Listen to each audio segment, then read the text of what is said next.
everybody. Welcome back to another episode of God Built This Podcast. I'm your host, Maxine, and we're on episode 145. Welcome.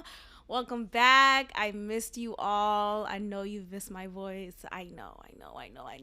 Happy New Year, 2022. This is going to be an amazing year. Now, I'm not very, I don't like the whole sappy shit that people do at the end of every year. You know, let's reflect on the 12 months we had and let's, talk about this and that. Like all this sappy shit. It's like, let's just get into it. Let's just move on. So yeah, I'm not a fan of all of that. Like on Instagram, people always like to put just like a whole slideshow recap of their year.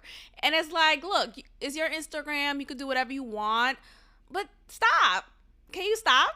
Can you just treat it like another day? I know it's not another day. It's a big deal. It's a new year, but I just don't like people making a big deal of things in general. I feel like on my wedding day, I just don't want it to be a big deal. Like, let's just have a good day. Like, let's just chill. Like, I don't know. All these like big ass feelings people have is just so overwhelming, and watching it is already overwhelming. So just imagine being in it and it's your day. It could be whatever day.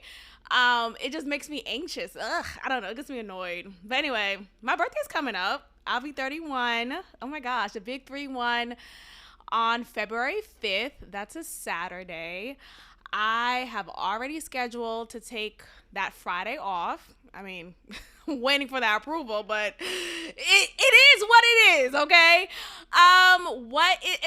My birthday's another thing. I talk about I just don't like big deals, but I don't know what I want to do for my birthday. There's an idea that I have to go out to this particular it's like this play house type. That sounds very raunchy.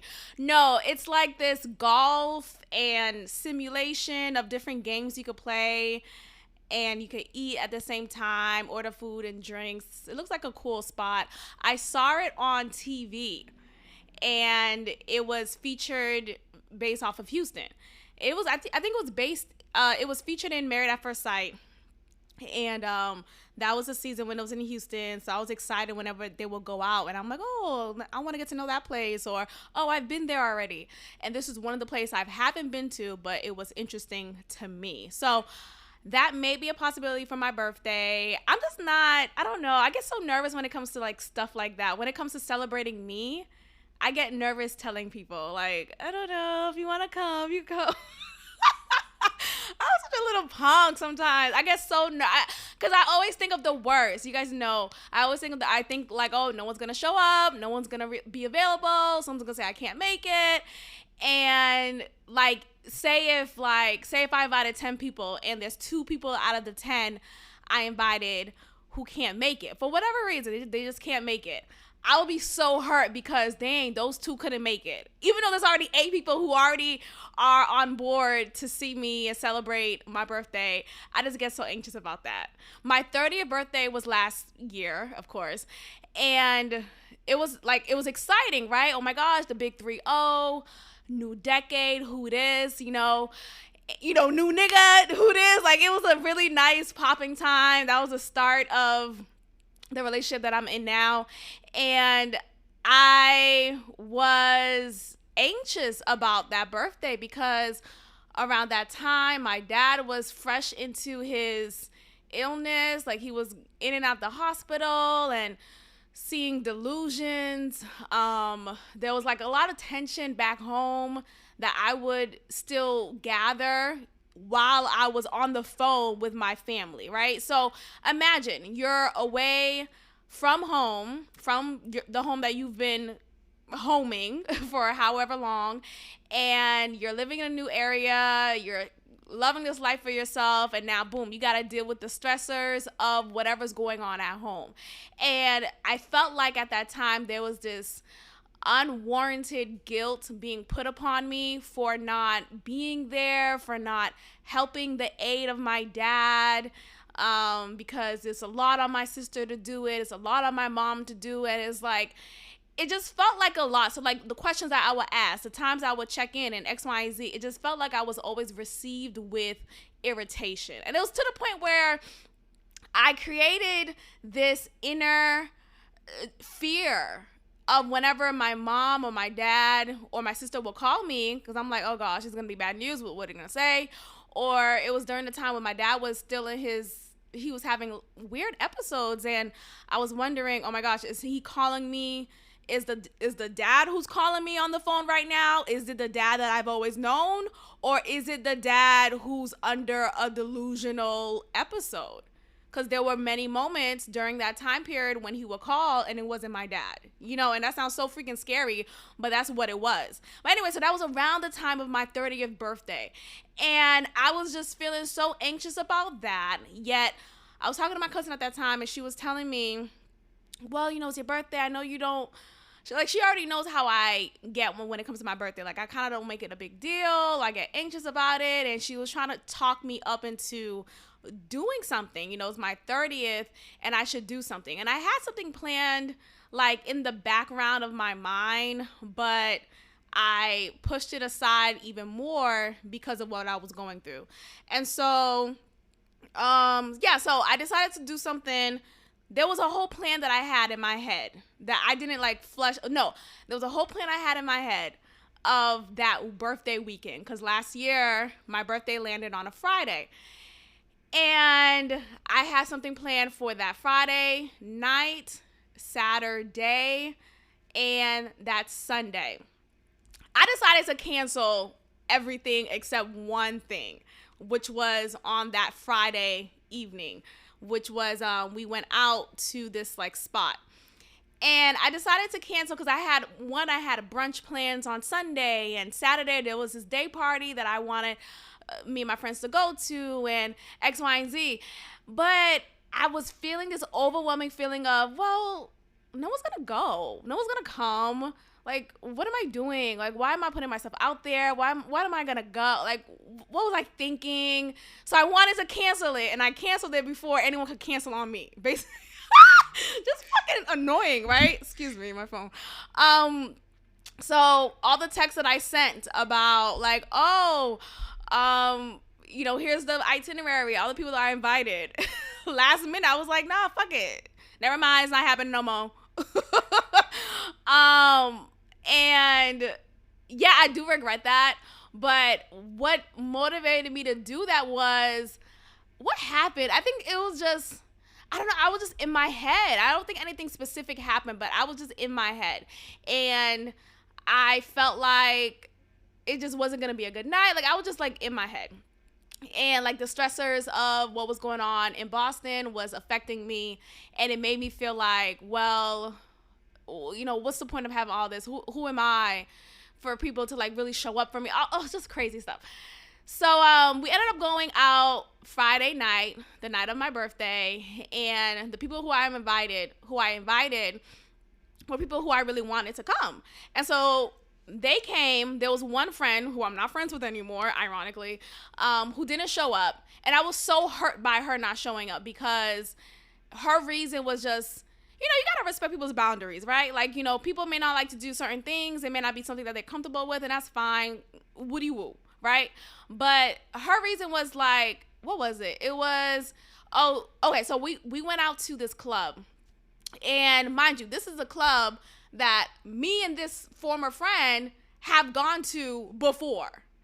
It's particularly in celebration of another friend of her. We've been there. Girl, what are you talking about? So anyway, I told her about, here's the new plan. And, another reason why the itinerary for that weekend didn't work out, one of the plans on the itinerary was to go to this comedy show. I love comedy. And I was scheduled to see, was it Shawn Wayne's or Mom? It was one of them. One of those fine-ass brothers. And I just love them ever since Wayne's brothers. I love them. I think they're so funny, especially Shawn. He's just, no, Marlon. Marlon's the goofy one, right? I think he's hilarious. I don't know, something about him, he's just so fucking funny. But what's ironic is I was able to see him later on, months later. But no, so that night or that week, it was one of those nights of the weekend for my birthday. It was Shawn Wayne's, not Marlon Wayne's, but still a Wayne nonetheless. and he was at this comedy spot, this Houston Improv here in Houston.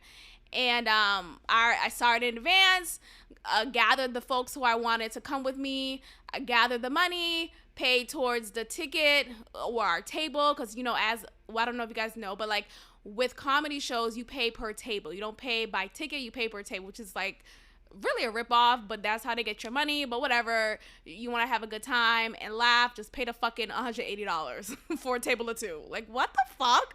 But so anyway, it was a table of, I want to say 6 of us initially.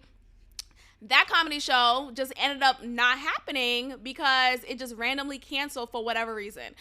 And as the sleuth that I am, I'm going to go online to figure out what the fuck is going on. So I'm going on Shawn Wayne's page trying to figure out, did he like run into an obstacle and can't make the Houston Improv?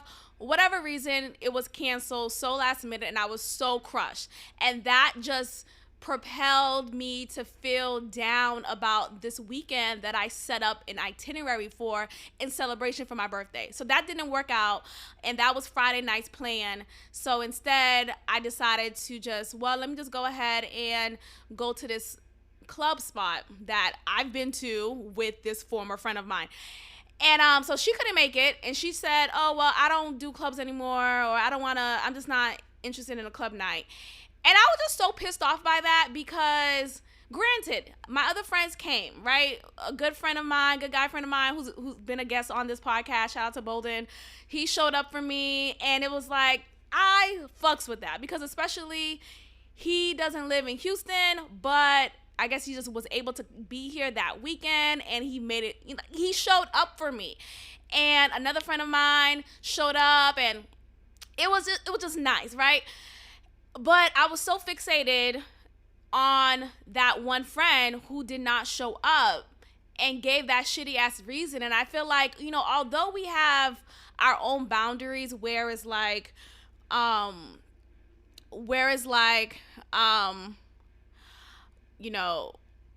not comfortable doing this, whatever it is.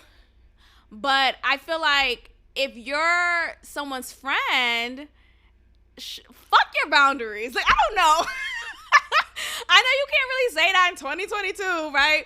But, I am a proponent of boundaries, but I feel like sometimes people use boundaries as excuses to not show up for you.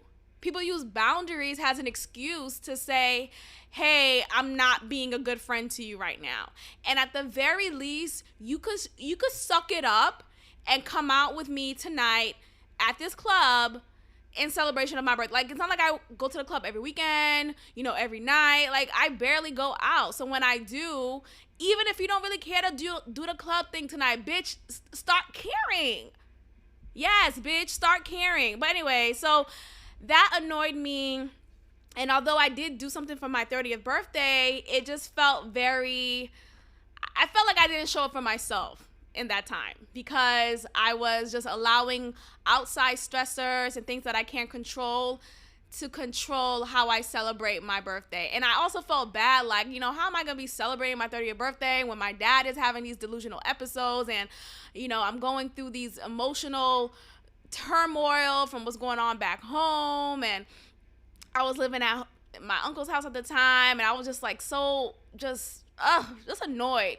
Anyway, I'm looking forward to my 31st birthday because, one, I'm just so grateful for the life that I created for myself here in Houston. I'm so grateful for the home that I have now, my own home in this beautiful apartment, this sky high apartment that I live in, and everything is where it's supposed to be as far as what I envisioned for myself in living in Houston. This is what I wanted when I moved here. I wanted to live in the city. I wanted to be in the city lights. And though I don't go out like that, I still wanted to be in the vicinity of going out to places. And now that I finally have that, now that I am in that space physically, it makes me feel so good and so proud of myself. So I'm going to commit to celebrating my 31st birthday and really showing up for myself and not just focus on those who, for whatever reason, can't show up for me last minute or in advance. Whatever the case is, this reminds me, I should hit up people right now in preparation for my birthday weekend and see if they could, make plans. But whatever the case is, I do want to be understanding to people's respective agendas and respective schedules when it comes to just their lives.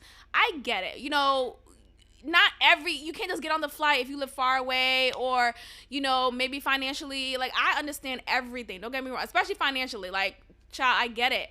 I just take it so personally when people can't show up for me. Like, I just feel like, oh, you've never been my friend.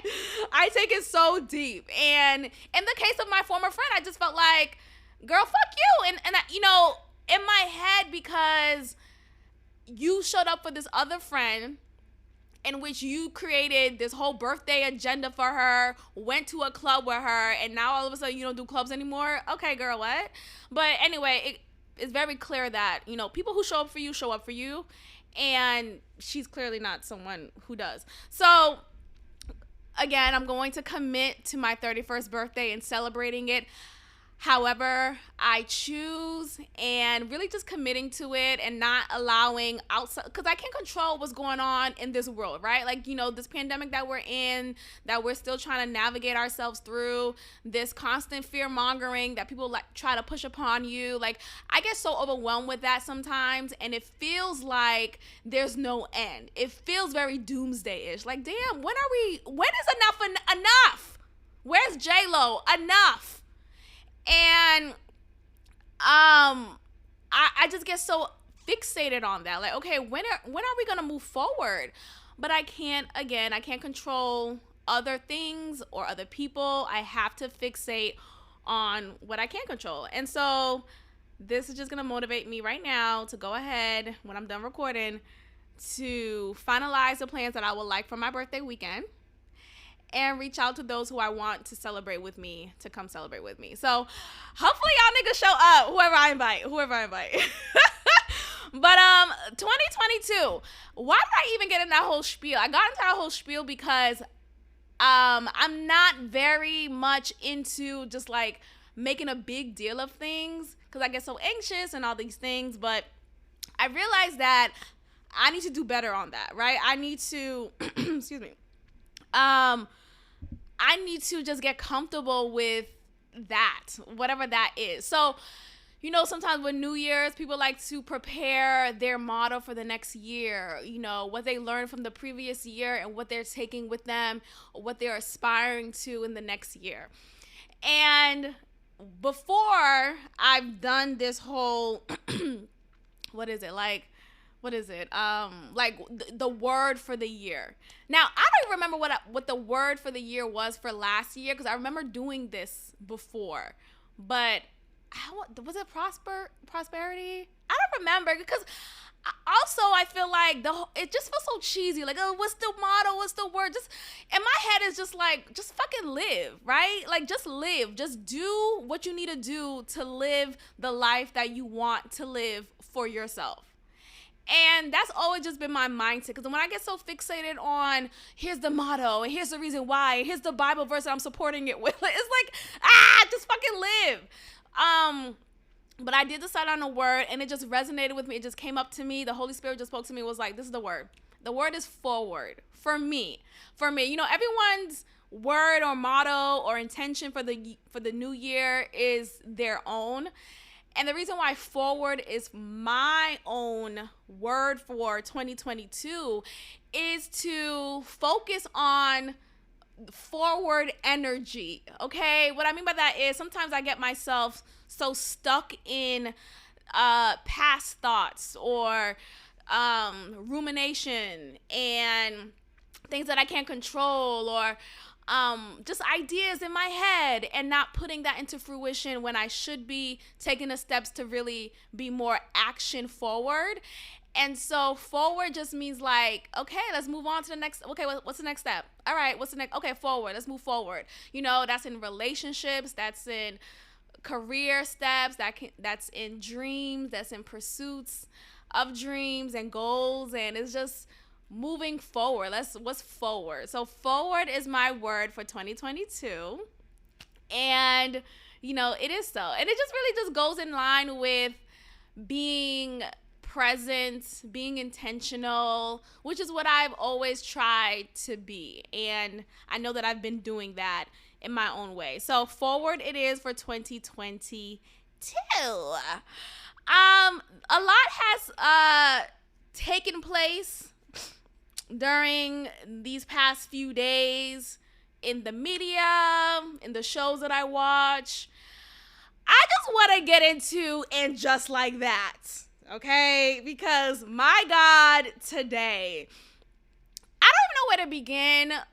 No, I do know where to begin, but I just want to disclaim it by saying Miranda is going to be the focus of this episode review of And Just Like That, which is, of course, the new chapter of Sex and the City.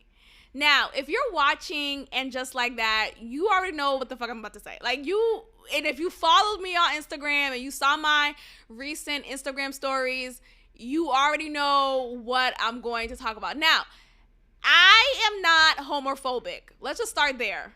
Because I feel like people will try to take what I'm saying and try to make it this phobia, when it's no, girl, definitely not. I just want to talk about this whole movement of late in life lesbians, which is what I learned to be a thing, a term. This is a logo, a label that is put on women who have been heterosexual and in heterosexual relationships for most of their life. And when it comes to their maybe late 30s, 40s, and 50s and beyond, they are now lesbians. They are now choosing which is probably even problematic for me to say lifestyle, but you know what the fuck I mean. There's a lifestyle. There's a lifestyle for heterosexual. There's a lifestyle for homosexual. There's a lifestyle. There's a fucking lifestyle. So there's this thing called late in life lesbians, which is great play on words, right? Oh my gosh, alliteration. Say that 3 times. I'm already stuttering. But late in life lesbians is a thing. Now, in this show, And Just Like That, we see Miranda is getting her pussy snatched. Okay, hello world. Wow. And what I've learned is apparently the writers of Sex and the City have taken snippets from the actual lives of the actresses who played these characters. And for those who may not know, Miranda, who is played by Cynthia Nixon, she is a real life lesbian, in this real world.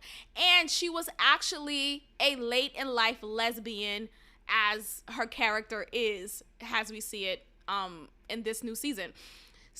So Cynthia Nixon, the real person who plays Miranda, was actually married to a man for many years. And one day she just woke up and was like, no, I want a woman beside me. And she divorced her husband. She got with a woman, and I don't know how long it took for them to get married, but now she is married to this woman. And now she is a partner in this marriage to a woman. And I think there's just this, okay, let's talk about it. What's going on here? And what I've concluded to be the reason for this trend or this movement of late in life lesbians is that, okay, here's what I wrote down, is that basically it stems from unhappiness. My God, today. Haven't I talked about this, you guys? I mean, am I God? God built this, huh? Right? No, but seriously, I'm fucking smart. No, but okay, let's talk about it. Unhappiness is the reason behind this movement, this trend of late in life lesbians, as well as other trends as well. But anyway, let's focus on this part. Late in life lesbians. My theory is that, well, it's kind of clear in the show too that it is because of unhappiness, but it's damn, you're that unhappy that you just go ahead and, swing to the whole different side. yes and no. Yes and no, because sometimes you may think to yourself, like, okay, Miranda, in her case, throughout the actual series of Sex in the City, she has always, like, there was always rumors that, okay, this is the gay one, right? But she still always had heterosexual relationships on the show. There's actually another character, Samantha Jones, who was with a woman for a short period of time. But, I mean, Samantha was always just kind of like, oh, do what I want. Like, she's just very laissez-faire, is very just, like, nonchalant with it. Miranda never really explored that side or that opportunity or whatever the case is.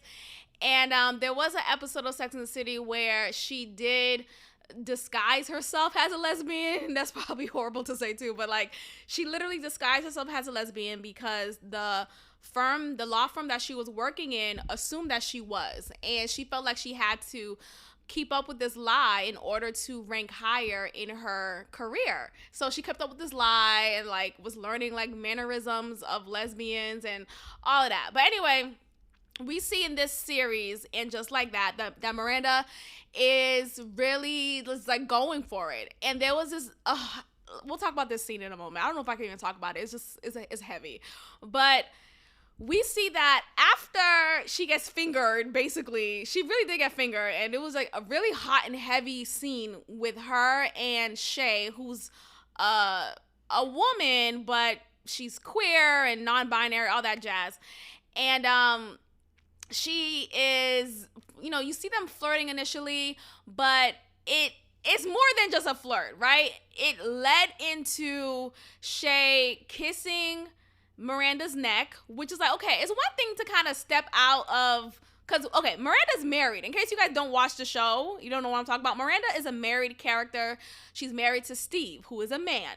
And she has a 17-year-old son with Steve. They have this son together. They've been married for many years. And it's like, it was just Miranda and Steve, right? What I find fascinating about this transition is that prior to her really engaging with Shay, she talks about in a previous scene that she talks to, to Charlotte, and says to her, she and Steve haven't been having sex in years. Yes, hello, is my mic on? Yeah. In years. Now, divorce, like, what the fuck? What? I don't understand.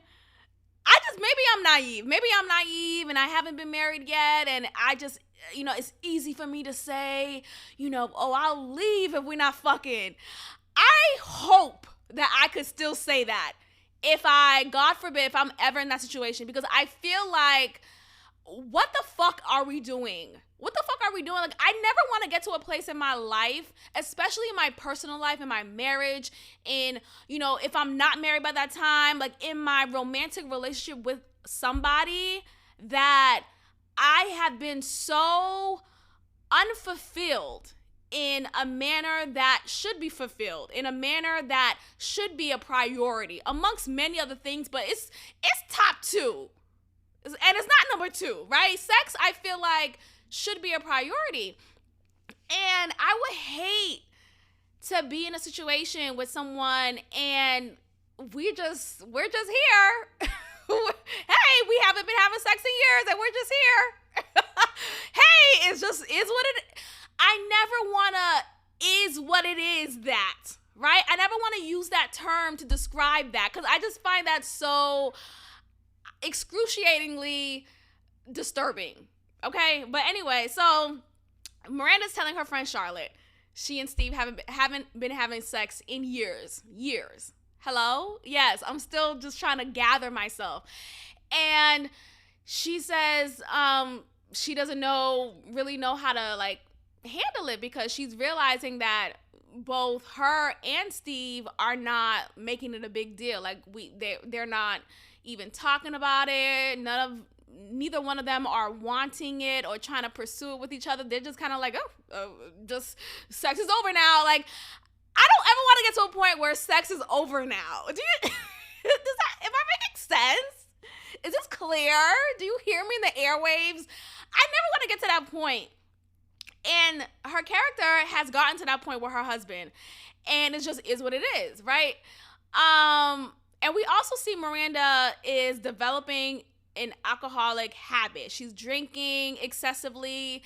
And so that also is my theory of her feeling unhappy with her marriage, with her life overall. And I think ultimately, if you're unhappy in your marriage, you're unhappy everywhere. Like, I feel like that could bleed into other areas in your life. Like, maybe your career is thriving, but you're not as passionate or invigorated as you could be because your marriage is not impassioned. Your marriage is settled and is just, it just is what it is type of thing. And I feel like that bleeds into other areas of your life.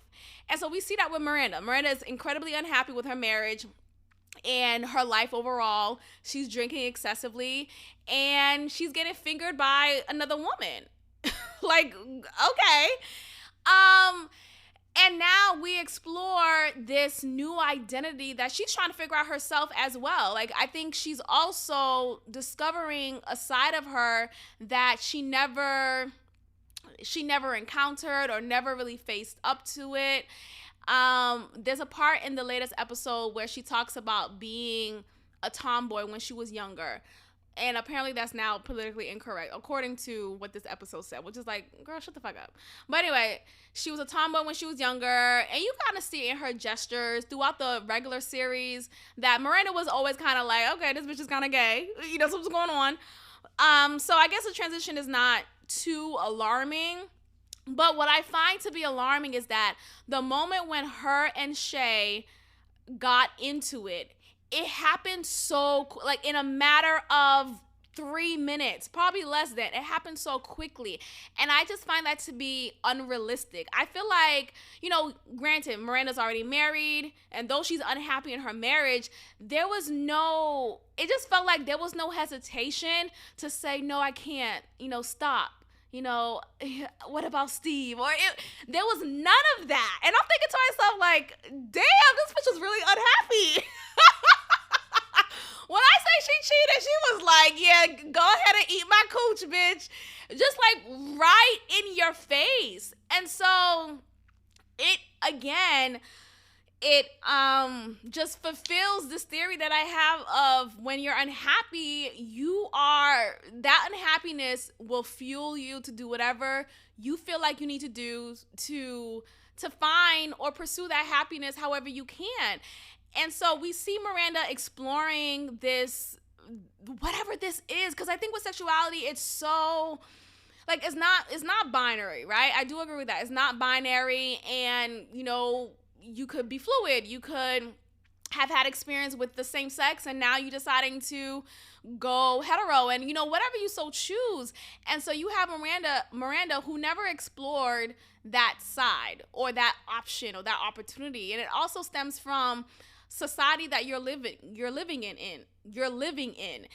You know, it stems from this idea that you can't really explore. Like, you know, you make your choice and you stick with it, right? You get married and you stick with it. But it's like, okay, what if you make that choice and you're unhappy with it, right? What if you make that choice and you're 10 years into that choice, 12 years into that choice, and you're like, fuck, I hate this choice that I made. Fuck, what did I do? What am I living? You know, and Miranda is a lawyer, or she was a lawyer. She's no longer practicing. She's now trying to transition her career. And she's trying to figure it out. And although she lives in this nice home and she's doing well financially, like, she looks good. Like, everything kind of looks good on surface, but she's still incredibly unhappy.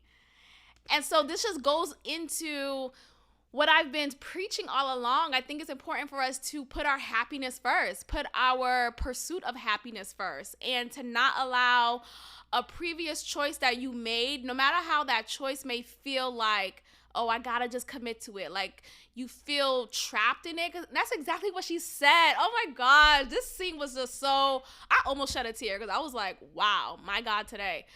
She said to Carrie, the scene happened. She's getting finger popped by Shay, and Shay's filling up on her. Shay's kissing her neck. And when I say it just happened so fast and it felt kind of unbelievable. I feel like what could have happened that could have felt more realistic was Shay kissed her neck, and okay, Miranda's like, you know what, we gotta stop. Shay kissed her neck, and maybe Shay touches her breast, and she's like, you gotta go, we gotta stop. That didn't happen. It went straight downtown, okay? It went straight midtown, uptown, downtown. Like, everything was being touched. Hello? Like, damn, bitch. But that speaks to how incredibly unhappy, right? Like, there was no hesitation from Miranda. Miranda was like, nah, you gonna fuck me today. I'm gonna be gay for you today. There is no hesitation. There is no question. There's no doubt. I want it now. In Carrie's apartment, in Carrie's kitchen, which is very fucked up. Very fucked up. Carrie actually witnessed it and had to call her out on it afterwards when Shay left. And it was just such an awkward moment. But yeah, so after that scene happened, Miranda speaks to Carrie and she's trying to like, oh, blame. if you know how Miranda is, she be doing that dumbass laugh. Oh, with her, I don't know, she just sounds so fucking stupid sometimes. Like, girl, what? You are 52. Stop talking like that. But anyway, so she's trying to play it off. Carrie's like, what was that in my kitchen? What was that in my kitchen? And she's trying to really call Miranda to confront what she saw, like what is going on, while Miranda is trying to move on, like ignore, or we got to change your sheets, and trying to just like ignore it. Carrie finally calls her out some more, and Miranda finally submits to it, and she says, I'm unhappy. I hate my life. She says, I hate my marriage first. She said, I hate my marriage. I hate my life. I'm unhappy. Well, she said, let me say it in order. She said, I'm unhappy. She said that first. I hate my marriage. I hate my life. Woo, I almost rolled on my floor and got back up again. Like, it hit me. It just hit me. It really made me sad for her.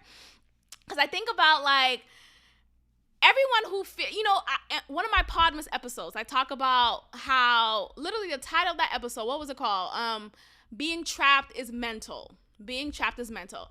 And so check that out if you haven't. But I talk about how Ben Affleck felt like he had to stay in his marriage to Jennifer Garner because they have kids together, and he just felt so trapped, and he didn't want to hurt the kids or hurt his wife, but he was incredibly unhappy in the marriage and didn't know what to do and felt trapped. So what he felt like he could only do was drink a bottle of scotch every night. And so that developed his alcoholism and his addiction to alcohol and his fight to recovery from that. Now, what made me annoyed with that overall is eventually obviously we see him, Ben Affleck, he's in a relationship with J-Lo. Him and Jennifer Garner are now divorced, and they still have their kids, right? So eventually you figure it out, right? You got out of the trap. But what frustrates me about that is we like to think we don't have a choice when we really do. We like to believe that there's no way out when there is.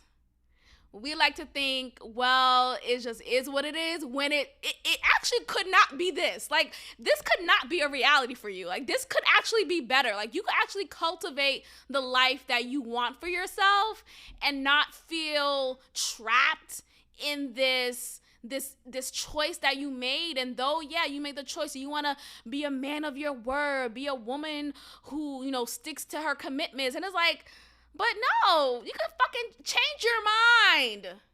You could change your mind. I am just an advocate of changing your fucking mind.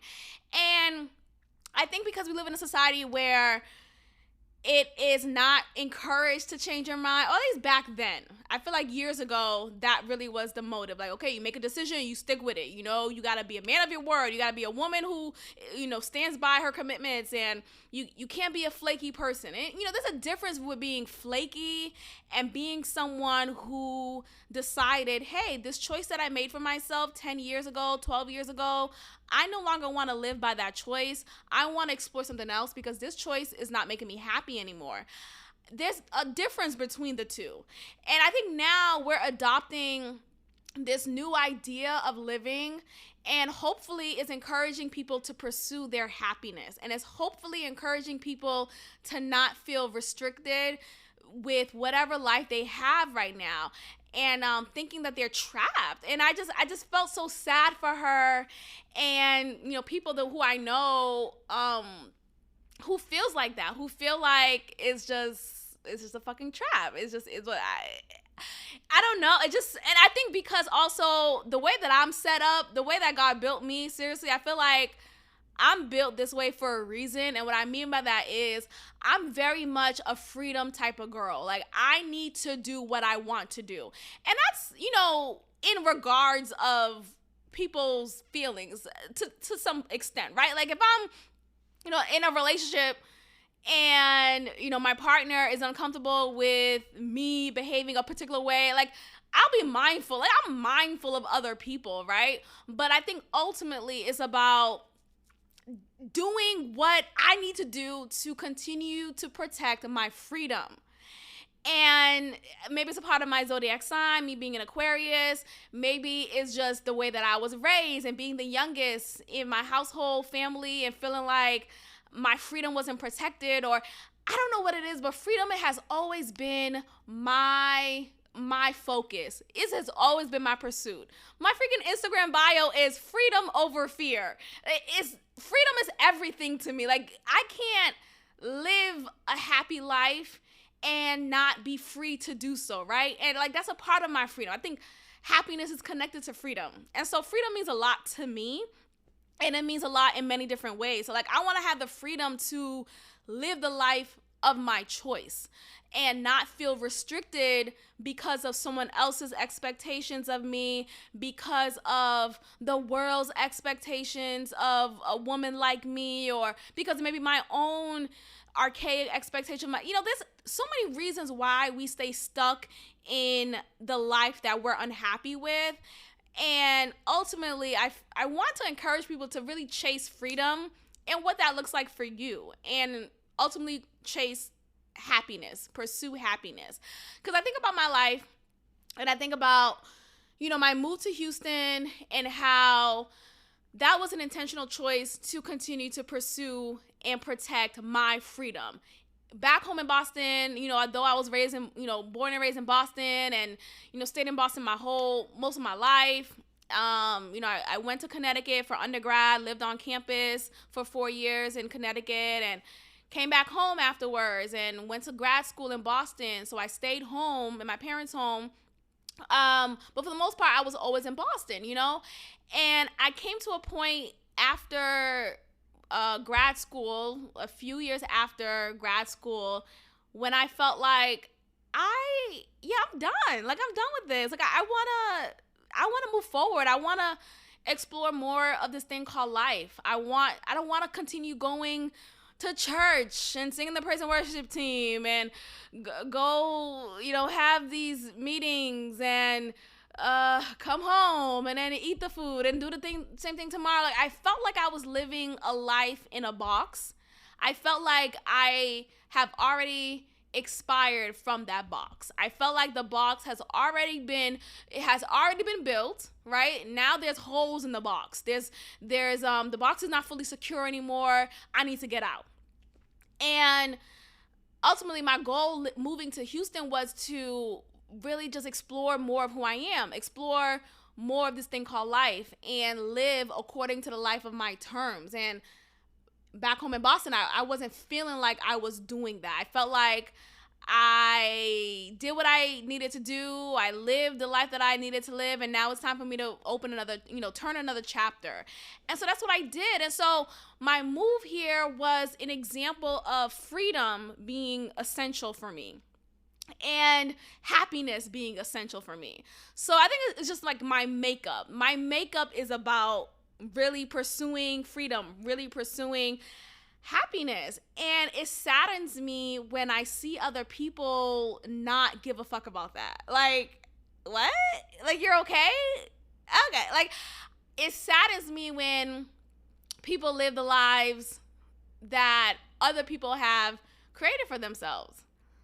I remember I was friends with this girl back in Boston. Like, we grew up together, and not to say we're enemies. It's just I haven't talked to her in a while. But I remember, like, we were friends when we were children. And we kind of grew apart, went to different colleges, but still cordial here and there, right? I came back home to Boston. It was like post-college, and I wanted to reconnect with her. So, you know, we're around the same age. So at that time, I graduated college, 22. And so she's 23 at the time. So I'm 22, she's 23. And at that time, I already had sex, right? I already fucked. And she did not. She was a virgin still, which we talked about this not years ago, but how many episodes? That was a long ago episode, so it probably wasn't years ago But I remember talking about that topic of, like, you know, don't talk to me if you haven't been fucked yet. Like, I'm a bitch. No, but like, what? Like, what are you contributing to society? What are you contributing? What, that's a real, what are you contributing? I just think ultimately there's a level of personal growth that is arrested because of that big aspect in your life not fulfilled yet. So I just feel like, don't talk to me. Like, not literally don't talk to me, but I mean, maybe literally. But anyway, I already assumed that she had sex, right? I already assumed that she had a relationship of some sort, or, you know, maybe she dated someone, and, you know, however long it went in that dating situation. Like, I already assumed that she had some experience. When I tell you I was so surprised, and I was just, like, taken aback because, you know, coming from college, 4 years of college that I already had tucked in my belt. Not to say I was fucking for 4 years. I didn't have my first, like, I was still a late bloomer. I didn't have sex until junior year of college. Yeah, so, like, I wasn't out here, right? But nonetheless, I still was, you know, experienced. And prior to me having my first sexual intercourse, there was other things that I did, okay, to say the very least. And so I had that experience to talk about, and I don't know how the conversation came up, but I was talking about it, and she was taken aback. She's like, oh my gosh, I forget that we're not 14, 13 anymore, and of course you would have sex now. And I'm just like, yeah. I'm like, wait, are you telling me that you haven't had sex? And she's like, no, I haven't. And it just made me look at her in a way that I didn't realize was a possibility. And I didn't know about Arrested Development outside of the show. Do you know, guess what I'm talking about? Like, Arrested Development, let's really talk about that, because I hear about that as far as, I know it's the title of a show, right? It's a title of a sitcom. And it's like a catchy thing to say, oh, Arrested Development. But I never knew what it was. And so when I looked at her, it just hit me. I'm like, oh my gosh, Arrested Development. And so let's see if it's actual what I'm saying. I'm looking it up real quick. But the plateau. Okay, so basically, you're not fully grown. That's basically what it is. When you're not fully into your growth as a human being, because you hit a plateau. You're not, I don't think I'm even defining it, like, according to,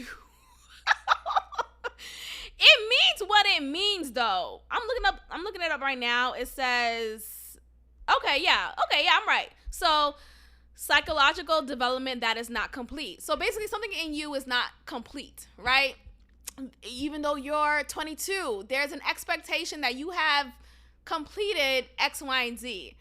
And the fact that she told me she hasn't had sex, again, it's no judgment. I guess I'm sounding judgmental. I get it. Whatever. But it just made me look at her like, oh, this is an arrested development situation. Like, oh my God. Like, so, and what I mean by that is, like, when you have had sex and you have been in relationships with, with men, and you've given your body to them, and you've experienced the lows of it not being reciprocal, and it not turning into what you expected, and it not being as easy to move on because you've developed this attachment. Oxytocin has been increased because of you letting him fuck you, right? And so talking about like feelings and just meeting guys and dating, there's a different tone that you have had you had sex, and there's a different tone that you have had you not had sex. Okay, like, how Mary J. Blige sings in her songs, and you feel her pain. You never met Mary J. Blige. You don't know who she is from a can of paint, but you feel it. You feel it from the soul, because she speaks from experience. She speaks from a soul-wrenching just perspective. And that comes with having sex, right? That comes with this attachment and these experiences that you have. And so when I looked at this friend of mine, I saw someone who didn't have that experience.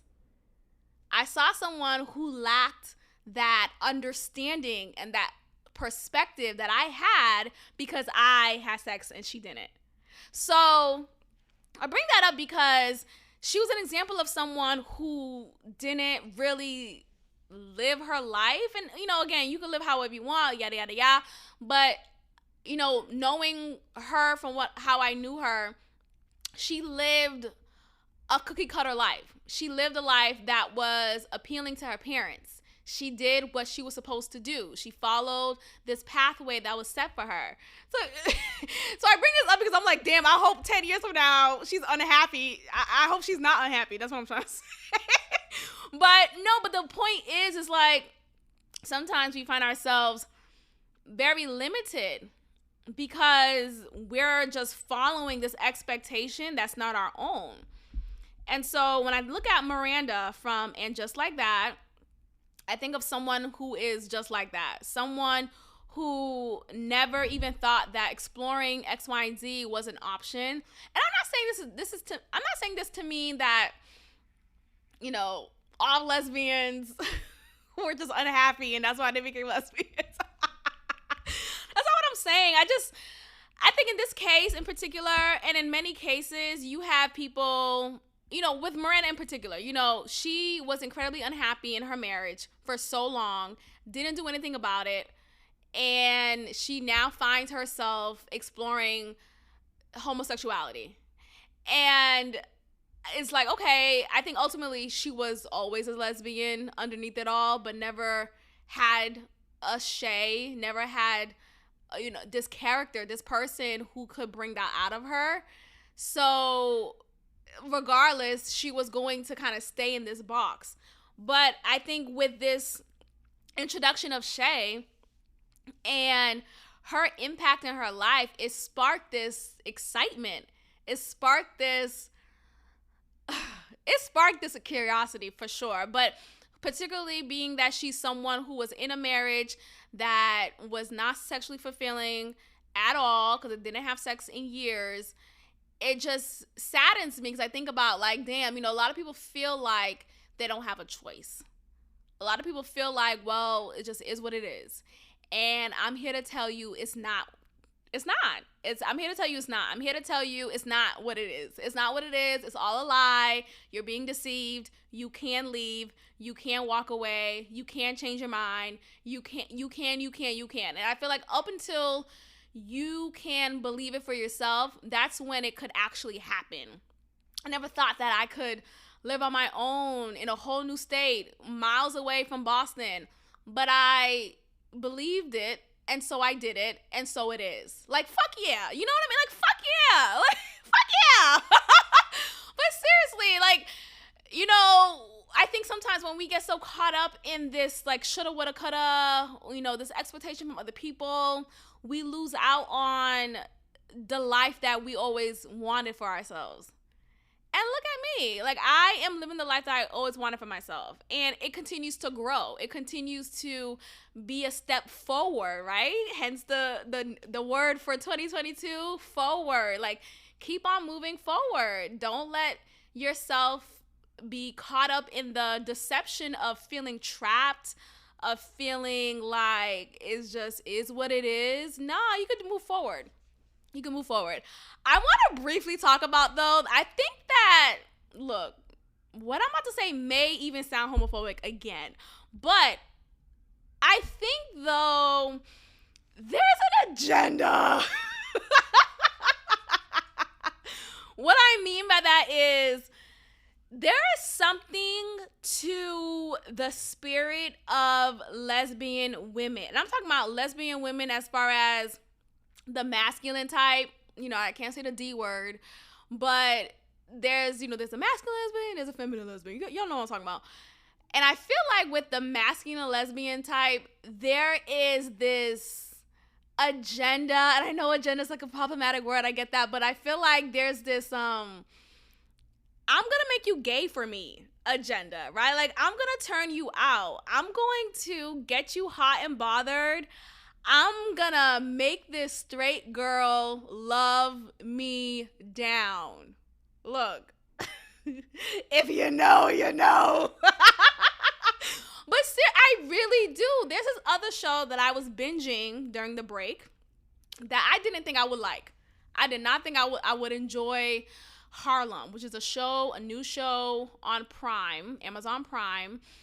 And it stars Megan Good, who, as I talked about on a previous Podmas episode, the last one, the 12th episode, her and Devon Franklin got a divorce. And, here I'm here for hello. But they got a divorce. And this show is a show she stars in, as well as 3 other cast members who are doing a great job. One of the cast members, though, her character name is Angie, and I can't stand her. Oh my God. I really enjoyed the show, and I enjoyed it to the point where, like, I usually don't do this. I don't usually go back and rewatch shows, but because I enjoyed the show and, like, just the different aspects that they covered was very intentional and thoughtful. Like, it was really nice. It's a really nice show. I would go back and rewatch it. The only thing that's holding me back from doing that is this character named Angie. Look, watch the show, you know what I'm talking about. Maybe I'm racist. And I'm saying that because she's the stereotypical loud, black, mammy type of character, and I'm already annoyed. Just thinking about her annoys me.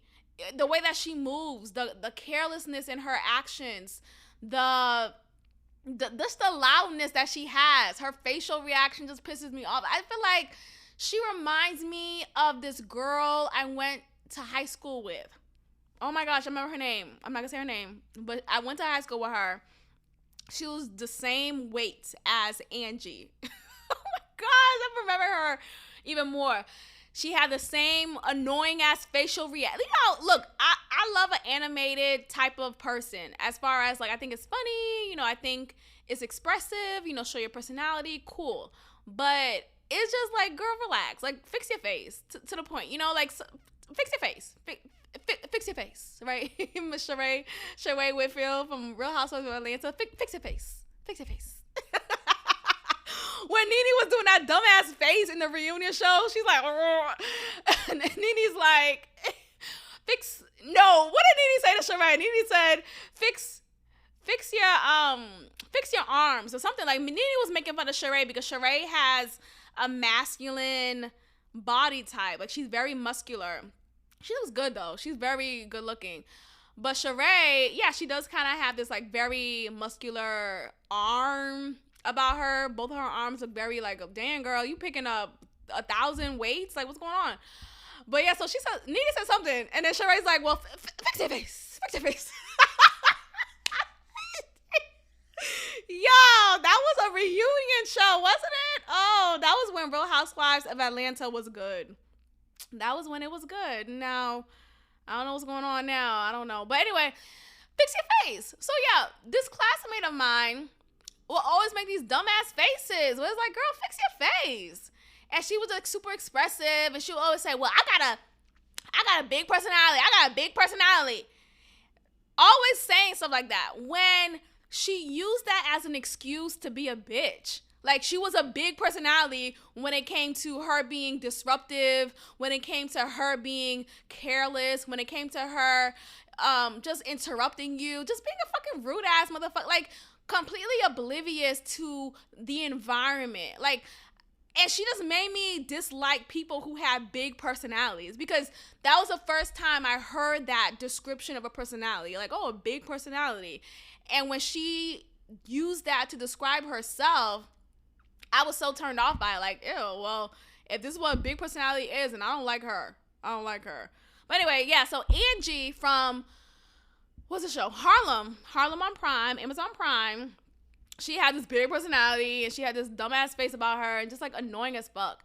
But anyway, the show was really good. What I love about it is it touched on so many different aspects that I resonated with, right? So you have, I forgot her name, but another character, one of the 4 women, she is this, she's now starting a new career pathway. She is a designer now, and she has her own boutique, and she comes from money, and she asks for her mom for help financially when it comes down to it, and she feels kind of tethered to her mom and feels like she has to perform for her and show up to her and like, look, mom, look what I did, like, you know, be proud of me, you know, X, Y, and Z. And her mom is not at all pleased. Like, it's never enough type of thing. But prior to her pursuing her designer dreams, she was in this corporate job, and she was making steady income, doing well for herself. She was rising in that career path, but she was incredibly unhappy. Look what I'm saying, yo! Unhappiness, yo! I'm fucking right, dog. Like, unhappiness will make you do some shit that you really, like, you're not happy to do, right? Like, so she was in this career path in corporate America that, though she was making good bank, and it was steady, and it was stable, and she had a great boyfriend at the time, and he, like, fit the part, right? She was incredibly unhappy. She was unhappy. And she just decided, you know, I don't want to live like this anymore. I want to be happy. I want my life to be my life and what I want for it. And so she decided to finally pursue her pursue her happiness and pursue what she wants to do for herself and really pursue her goals. And so she decided to leave that job, corporate America, and go into the land of unknown, of entrepreneurship, and explore that. So she tried a couple of different routes. So she opened a gym, that didn't work out, and now she is a fashion designer, but she did something else before that didn't work out too well. So there's a plethora of reasons why her mom was looking at her like, girl, get it together. But either way, she's pursuing her happiness, and she's figuring it out along the way. So she's doing so, and that's just one of the aspects that I really enjoyed from the show. It's just it was honest, it was real, and you see again what happens when you're unhappy, right? You have to finally go after your happiness despite what other people say. And now look at her. She's living her dream of being a fashion designer and figuring that out. There's another aspect of the show where Ty, I remember her name because Ty is, you know, just talking about whole, you know, late in life lesbians, right? Ty is a lesbian character, and she is beautiful. Like, and it's not even on some oh my gosh, type. It's just something about her, like, physically, she is like sculpted beautifully. It's just so weird to me how beautiful she is. I find her so incredibly drop dead gorgeous. She's gorgeous. Like, I think she's gorgeous. Like, just like how I thought for, what's that girl name from Ready to Love? The crazy one who was with Calfani. What's that his name? But dark skin. and she was kind of crazy, you know. But I was rooting for her, but she ended up being crazy, and I was like, yeah, she's crazy. But I forgot her name. But anyway, she I thought she was so beautiful too. Like, she was sculpted. I feel like her sculpture is beautiful as well. Like, her rich skin, her cheekbones, it was just like some of her stance, her poise. Just beautiful. Drop dead. Same thing I feel for Ty, which is another character on Harlem. So anyway, Ty, excuse me, she's this masculine lesbian, and I'm harping on that for a reason. The reason is she is the typical masculine lesbian type. She dresses more masculine like, she behaves more masculine like she's not wearing heels. She's not going to the beauty salon. She's going to the barbershop. Like, she's playing that role. Even in that role, she's incredibly beautiful. Like, oh my God, she's like, maybe it's the makeup, I don't know, but like she's like a really beautiful person. Like, wow. But anyway, so yeah, what was I getting into? So she's a masculine lesbian, and there's, in the later part of this season, you see her going through these physical pelvic pains. Oh, say that 3 times. She's going through these pelvic pains, and she's like feeling these aches in her stomach, and it's like hitting her really hard, and she's like aching. She can't stand up straight, and she's like trying to move on from it, pass through the day, and yet she finally fainted twice, actually, and she finally went to the hospital and got it sorted. And they covered the topic of Black women who experience cysts in their uterine lining, just in their vagina overall. And for her to be this masculine lesbian character, and of course, yeah, she's still a woman, she still have womanly parts, but it was just so interesting to me how you just see this, like, oh wow, this is the reality for masculine lesbians as well. Like, obviously, duh, but it's just so strange to me, like, oh wow, like, she is experiencing cysts in her vagina, and she is having to sit with the solution that was presented to her of getting a hysterectomy. And so, it goes on to that whole, just a reality that, many Black women have to face or come to terms with, has a possible solution to fibroids, to endometriosis, to cystic situations. And it just, that spoke to me. So that was another aspect. It's just such a beautiful ass show. There's another part in her life, in Ty's life. She moved from Georgia. And this is definitely a spoiler alert. If you want to check out the show, maybe stop listening to what I'm about to say and then come back, because I'm definitely spoiling everything right now. Let me just say this one final part and I'll wrap it up. What happened? So she is, what was I going to say? So, okay, so they're living in Harlem now, hence the name of the show. But Ty is from Georgia. So she lived in Georgia growing up and in her adult life. And she decided to up and leave Georgia and create a new life for herself in Harlem, New York. But when she was in Georgia, she wasn't this masculine lesbian that we know her as. She was this, she played the part of this heterosexual Black woman in Georgia, and she actually got married to a Black man, and that was her life for a period of time. The reason why she got married to this Black man is she saw it as a way out of Georgia. She felt very restricted in Georgia. She felt like she couldn't be her full self. And yet she decided to marry this Black man. Despite her being a lesbian, she decided to marry this Black man. And she saw it as her way out. She ups and leaves Georgia without giving him any rhyme or reason. She ups and leaves Georgia and just lives a new life. When she is living in Harlem, when she moves to Harlem, she cuts off everyone from Georgia. Oh my God, today. When I tell you this resonate with me, now you don't have to say, I turn lesbian or anything, but like, it was just the idea of her realizing the life that she lived in Boston wasn't fulfilling enough for her, wasn't fulfilling at all for her. Did I say Boston? The life that she lived in Georgia. But in my perspective, the life that I was living in Boston wasn't fulfilling for me anymore, right? It fulfilled me to a point until I realized, yeah, I want another point, right? I want another point to fulfill. So that was the experience of Ty. She felt like she just couldn't be her whole self in Georgia. So she decided to leave Georgia and move to New York, move to Harlem, New York, and create this life for herself. And so she did. She created her new life. She created her circle of friends and have this thriving career in tech. And it's very commendable. But you think about like, damn, there was this lack of encouragement to do so in the land that she grew up in the countryside of Georgia, in the state of Georgia that she grew up in, so much so that she felt the need to up and leave, cut off everybody to pursue her happiness.